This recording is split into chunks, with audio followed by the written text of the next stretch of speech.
அனைவருக்கும் வணக்கம். Happy Monday. எல்லாருக்குமே புது வாரம் எக்ஸைட்டடாக ஸ்டார்ட் பண்ணுவோம். எக்ஸைட்டிங் அப்டேட்ஸ் நிறையா இருக்குது. பட் அதெல்லாம் பார்க்கறதுக்கு முன்னாடி நேற்று நம்ம சேனலில் best smart phone under 20,000 upload பண்ணியிருந்தேன். ஸோ நீங்கள் ஒரு வேளை மிஸ் பண்ணியிருந்தீங்கன்னா நான் கார்டு கொடுக்குறேன், நீங்கள் செக் பண்ணலாம். எக்ஸைட்டிங் அப்டேட் அப்படின்னு பார்த்தீங்கன்னா ஃப்ளிப்கார்ட்டில் மறுபடியும் ஃபெஸ்டிவ் ஆஃபர்ஸ் டேட்ஸ் அதுக்கப்புறம் கார்டு ஆஃபர்ஸ் ரிவீல் பண்ணியிருக்காங்க. அது என்னென்னு பார்த்துடலாம். இந்தியாவில் 5G லான்ச் ஆகிடுச்சு. ஸோ ஜியோ ஏர்டெல் வோடஃபோன் எப்போ இந்தியாவில் 5G ரோல் அவுட் பண்ணுறாங்கன்ற டீட்டெயில்ஸ் எல்லாமே தெரிஞ்சுக்கலாம். BSNL இந்தியாவில் 5G லான்ச் பண்ண போகிறாங்க. அதை பற்றி தகவல் வெளியாக இருக்குது. எல்லாம் பார்த்தலாம் டெக் நியூஸ் நம்பர் 948 இன்றைக்கும் பேடிஎம் கான்ட்ராக்ட் இருக்குது. டீட்டெயில்ஸ் எப்போ மாதிரி உங்களுக்கு டிஸ்கிரிப்ஷனில் இருக்கும், நீங்கள் செக் பண்ணிக்கலாம். சேனலுக்கு ஃபஸ்ட் டைம் வந்திருக்கீங்கன்னா என் பேர் வானா, இது டெக்னிக்கல் சென்னை. அனைத்து டெக் செய்திகளும் தமிழ்.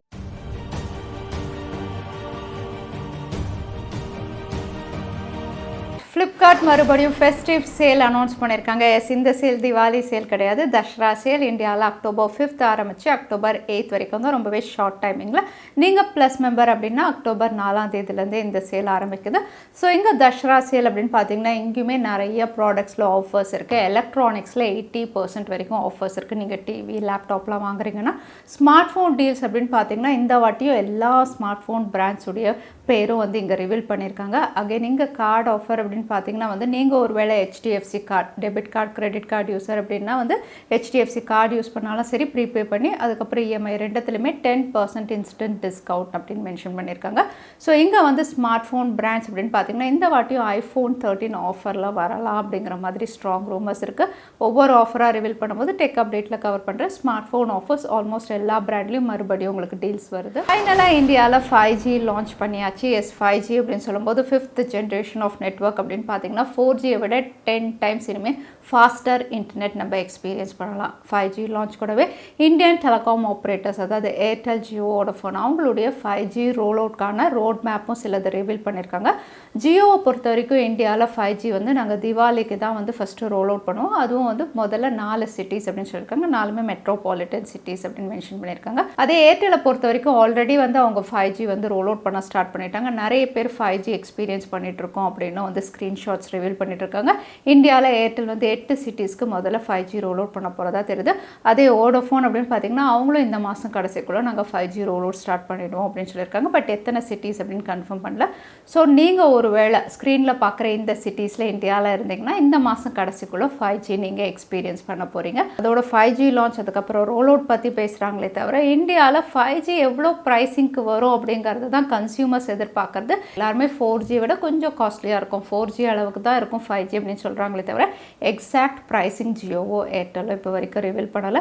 ஸோ பார்க்கலாம் என்ன ப்ரைஸிங்கில் இந்தியாவில் வருதுன்னு. 4Gயை விட கொஞ்சம் தான் அதிகமாக இருக்கும் அப்படிங்கிறது தான் இப்போ டெலிகாம் ஆப்ரேட்டர் சொல்கிறது.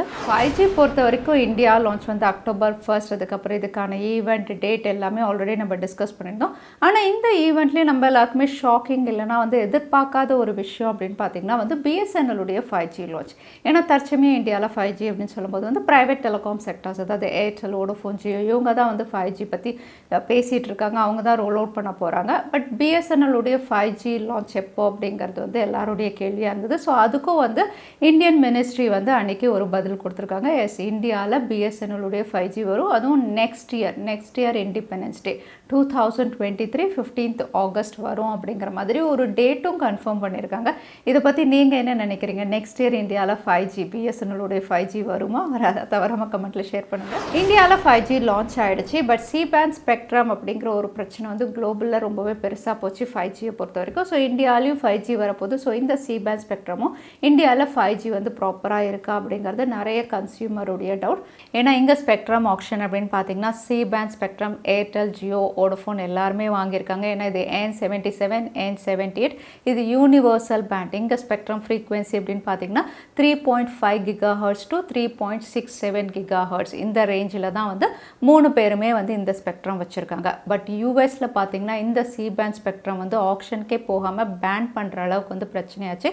ஏன்னா இந்த ஸ்பெக்ட்ரமும் வந்து ஏர்கிராஃப்டில் இருக்கக்கூடிய ரேடியோ ஆல்டிமீட்டர் இது ரெண்டுமே வந்து சிமிலராக இருக்கிறதுனால வந்து ஏரோப்ளேன் ஓட்டும்போது ஆல்டிமீட்டருடைய கால்குலேஷன்ஸ் ப்ராப்பராக இருக்காது. அதனால் ஆக்சிடென்ட்ஸ் ஆகலாம் அப்படின்னு சொல்லி யூஎஸில் இது அப்படியே ஸ்டாப் பண்ணியிருந்தாங்க. ஆனால் இந்தியாவில் 3 டெலிகாம் ஆப்ரேட்டர்ஸும் வச்சுருக்காங்க. அப்போ வந்து ஏர்கிராஃப்டில் எந்த பிரச்சனையும் வராதா அப்படிங்கிறது வந்து ஒரு பக்கம் நிறைய பேர் கொஷின்ஸ் ரேஸ் பண்ணதுனால இப்போது ஒரு கிளாரிஃபிகேஷன் கொடுத்துருக்காங்க. அதாவது இந்தியாவில் ஃப்ரீக்வன்சி ரேஞ்ச் அப்படின்னு பார்த்தீங்கன்னா 3.5 to 3.6 இந்த ரேஞ்சில் தான் வந்து ஸ்பெக்ட்ரம் கொடுத்துருக்காங்க. அதே வந்து யூஎஸில் பார்த்தீங்கன்னா வந்து 3.7 to 3.98 இதில் தான் வந்து ஆக்ஷன் கண்டக்ட் பண்ணுறதா இருந்தது. ஸோ 3.7 to 3.9 அப்படின்னு பார்த்தீங்கன்னா எக்ஸாக்டாக ஏர்க்ராஃப்டில் என்ன ரேடியோ ஆல்டிமீட்டர் ஓடுமோ அதே ரேஞ்சில் வந்து கொடுத்துருந்தாங்க. அதனால தான் அங்கே பேன் பண்ணாங்க. பட் இங்கே வந்து கொஞ்சம் கம்மியாக இருக்கிறதுனால வந்து ஏர்க்ராஃப்டோட இது கிளாஷ் ஆகிறதுக்கு எந்த வாய்ப்பு இல்லை அப்படிங்கிற மாதிரி ஒரு கிளாரிஃபிகேஷன் டெலிகாம் செக்டர் கொடுத்துருக்காங்க. ஸோ C-band ஸ்பெக்ட்ரம் இந்தியாவில் எந்த இஷ்யூவும் இருக்காது அப்படின்னு தெரியுது. இந்தியன் கவர்மெண்ட் ட்விட்டர் இந்தியாவுக்கு சுப்ரீம் கோர்ட் வழியாக ஒரு நோட்டீஸ் அனுப்பியிருக்காங்க. இந்த நோட்டீஸ் அப்படின்னு பார்த்தீங்கன்னா வந்து யாரெல்லாம் ட்விட்டரில் வந்து ஃப்ரீடம் ஆஃப் ஸ்பீச்சை வந்து வயலேட் பண்ணுறாங்களோ அண்டர் செக்ஷன் 69 கீழே வந்து இவங்களுடைய ட்வீட்ஸ் வந்து ரிமூவ் பண்ணணும், அக்கௌண்ட்ஸ் வந்து பிளாக் பண்ணணும் அப்படின்னு சொல்லியிருக்காங்க. இதுக்கான ஒரு கேஸ் வந்து கர்நாடகா, டெல்லி ரெண்டு இதுலையுமே போயிட்டுருக்கு. பட் ட்விட்டர் இந்தியா அப்படின்னு பார்த்தீங்கன்னா அவங்க தரப்பில் டிஃபெண்ட் பண்ணுறது என்னென்னா ட்விட்டர் ஆப் அப்படிங்கிறதே ஃப்ரீடம் ஆஃப் ஸ்பீச் தான். ஸோ அங்கே வந்து எல்லாரையுமே நம்ம வந்து பிளாக் பண்ண முடியாது அப்படிங்கிற மாதிரி வந்து ரெஸ்பாண்ட் பண்ணியிருக்காங்க. பட் இந்தியன் கவர்மெண்ட் வந்து ஒரு பெரிய லிஸ்ட் கொடுத்துருக்காங்க. இவங்களுடைய அக்கௌண்ட்ஸ் எல்லாம் கண்டிப்பாக பிளாக் பண்ணணும், ட்வீட்ஸ் எல்லாம் ரிமூவ் பண்ணணும் அப்படின்னு சொல்லி புது செக்ஷன் போட்டு இதுக்கு கீழே வந்து அதாவது இது ஒரு புது ஐடி ஆக்ட் அப்படிங்கிற மாதிரி கொண்டு வந்து இதுக்கு கீழே வந்து இனிமேல் யாரெல்லாம் ட்விட்டரில் அனாவசியமாக வந்து ட்வீட் பண்ணுறாங்களோ, ஃப்ரீடம் ஆஃப் ஸ்பீச்சை வயலேட் பண்ணுறாங்களோ அவங்களுடைய அக்கௌண்ட் எல்லாம் பிளாக் ஆகிற மாதிரி வந்து இங்கே சில ரூல்ஸ் கொண்டு வந்திருக்காங்க. ரியல்மி 10 சீரீஸ் இந்தியாவில் நெக்ஸ்ட் இயர் தான் வரும் அப்படிங்கிற மாதிரி ரியல்மி CEO சொல்லியிருந்தாங்க. பட் இது வந்து ரீசெண்டாக கீக் பெஞ்சில் லிஸ்டிங்காக இருக்குது. ரியல்மி 10 அதாவது ஸ்டாண்டர்ட் வேரியண்ட் வந்து கீக் பெஞ்சில் லிஸ்டிங்காக இருக்குது. இங்கே லிஸ்டிங் பார்க்கும்போது வந்து 4G வேரியண்ட் ஏன்னா MediaTek Helio G99 சிப்செட் அப்படிங்கிற மாதிரி ரிவீலாக இருக்குது. ஸோ ரியல்மி 10 அப்படின்னு பார்த்தீங்கன்னா ஒரு 4G ஸ்மார்ட் ஃபோன், ஒரு 5G ஸ்மார்ட் ஃபோன், ரெண்டு ஸ்மார்ட் ஃபோன் வரதுக்கு வாய்ப்பு இருக்குது. இப்போ வந்து ஃபஸ்ட்டு லான்ச் 4G ஸ்மார்ட் ஃபோனாக இருக்க போது MediaTek Helio G99 கூடவே வந்து 5000 mAh battery. Out of the box இது Android 12 அப்படிங்கிற மாதிரி இந்த ஃபீச்சர்ஸோட வந்து ரிவீலாக இருக்குது. ஸோ ரியல்மி 10 4G வெர்ஷன் இந்த சிப்செட்டோட லான்ச் ஆகும் நம்ம எதிர்பார்க்கலாம். Infinix அக்டோபர் 5 அன்னைக்கு குளோபலில் அவங்களுடைய 0 சீரீஸில் ஒரு flagship smart phone 0 Ultra 5G launch பண்ணுறாங்க. இந்த ஈவெண்ட்லேயே ஒரு 4G smart phone mid range version இவங்க லான்ச் பண்ணலாம் அப்படின்னு தெரியுது. இது Infinix 020 இந்த பேரில் இவங்க லான்ச் பண்ணுறாங்க. அகைன் இங்கே வந்து ஃபீச்சர்ஸ் அப்படின்னு பார்த்தீங்கன்னா வந்து இந்த smart phone MediaTek Helio G99 இவங்க கொண்டு வரலாம் தெரியுது. அவுட்லுக் டிசைன் பார்க்கும்போது கொஞ்சம் விவோ ஸ்மார்ட் ஃபோன் மாதிரி இருக்குது. கேமரா மாடியூல் சென்சார்ஸ் எல்லாம் பெருசாக ஸோ டூவல் சென்சார்ஸோட லான்ச் ஆகலாம். ஸோ இன்ஃபினிக்ஸ் தரப்புலேருந்து ஒரு மிட் ரேஞ்ச் செக்மெண்ட் ஸ்மார்ட் ஃபோனும் வந்து அக்டோபர் 5 அன்னைக்கு லான்ச் ஆகலாம். அடுத்ததான் எனக்கு பேடிஎம் கான்டெஸ்ட்கான கேள்வி என்னன்னு பார்த்துடலாம். இன்ஃபினிக்ஸ் லான்ச் பண்ண போகிற 4G ஸ்மார்ட் ஃபோன் என்னன்னு இந்த வீடியோவில் சொல்லியிருந்தது தான் எனக்கான கேள்வி. இந்த கேள்விக்கான பதில கீழே #Technical Chennai எந்த டைம் ஸ்டாம்பில் அந்த பதிலை நான் சொல்லியிருந்தேன். அதுக்கப்புறம் பதில் டைப் பண்ணுங்கள். வின்னரை நாங்கள் ரேண்டமாக சூஸ் பண்ணுவோம். லாஸ்ட் டைம் கேட்டிருந்த பேடிஎம் கான்டெஸ்ட்கான கேள்விக்கான பதில் டியாகோ. நிறைய பேர் சரியான பதில் சொல்லியிருந்தீங்க. அதில் வின்னர் வந்து கௌதம். கங்க்ராச்சுலேஷன். இமெயில் வழியாக எங்களை காண்டாக்ட் பண்ணுங்கள். தவறாமல் யூடியூப் லிங்க் அனுப்புங்க. உங்களுக்கு பேடிஎம் கிஃப்ட் வச்சு வந்து சேரும். ஸோ இன்னைக்கு டெக் அப்டேட் கடைசிக்கு வந்தாச்சு. வீடியோ பிடிச்சிருந்தா லைக் பண்ணுங்கள். ஃப்ரெண்ட்ஸோடையும் ஷேர் பண்ணுங்கள். இன்னொரு வீடியோவில் பார்க்குறேன். Stay safe, stay happy.